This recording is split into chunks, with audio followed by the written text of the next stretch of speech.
As a boy, looking out from my father's castle, I thought the sun could never set on the north, so vast did it seem. Part of me still does. The north is by far the largest of the 7 kingdoms, and can fit the other 6 inside it.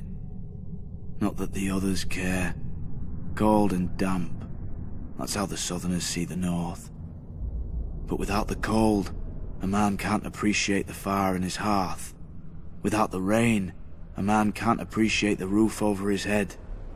Let the south have its sun, flowers and affectations. We northerners have home. Mine was once Winterfell, the ancient seat of my father's family, House Stark, who have ruled the north since the first men and were once the kings of winter. Growing up, Lady Catelyn made sure I knew I wasn't a Stark, no matter how much blood I shared with her true-born children. But where their name rules over the north, mine is the north. Snow.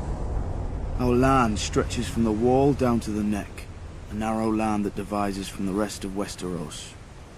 Legend has it that the children of the forest flooded it in their war against the first men. If that's true, every Northman owes them a debt of gratitude. The swamps of the neck are as good as the wall for keeping out unwelcome armies. And if the swamps don't deter you, the Crannog men should.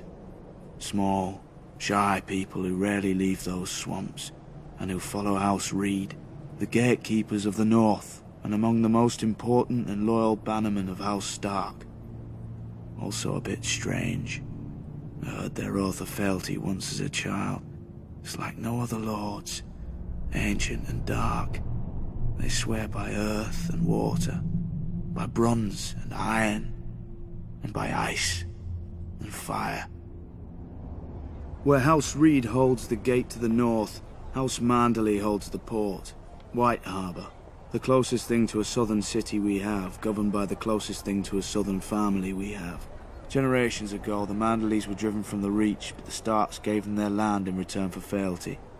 Now White Harbour is the richest city of the north, and the Manderleys the richest family. Not in gold and silver like their southern counterparts, but in fish, grain, and trade. As for the other great northern houses, the Starks brought them into the fold during the Age of Heroes. A Stark wrestled an Ironborn for Bear Island and gave it to the Mormonts.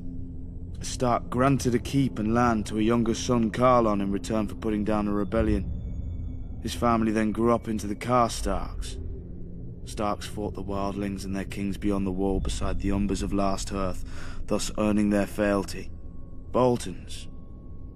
Back then they were the bane of the north. A few were even rumoured to wear their enemies' flayed skins as cloaks. But after centuries of war, they too bent the knee. And so House Stark became the kings in the north, but never forgot that they weren't the north. When Aegon and his dragons landed on Westeros, the kings of the Rock and the Reach sent all their men to die to defend their crowns. Torrhen Stark knelt, to spare his people the same fate. He placed duty above pride, just as my brothers in the Night's Watch had done for thousands of years at the Wall.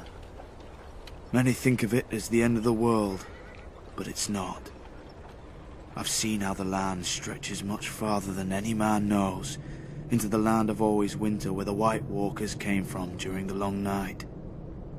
After the first men and the children of the forest beat them back, Brandon the Builder raised the wall and set up the Night's Watch to guard the realms of men. He gave us our oath, our castles and the gift, the lands behind the wall whose farmers and crops sustain us.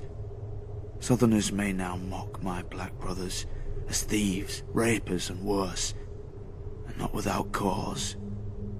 But the North remembers why we are there, and if we fall, the South will get a very harsh and very cold reminder.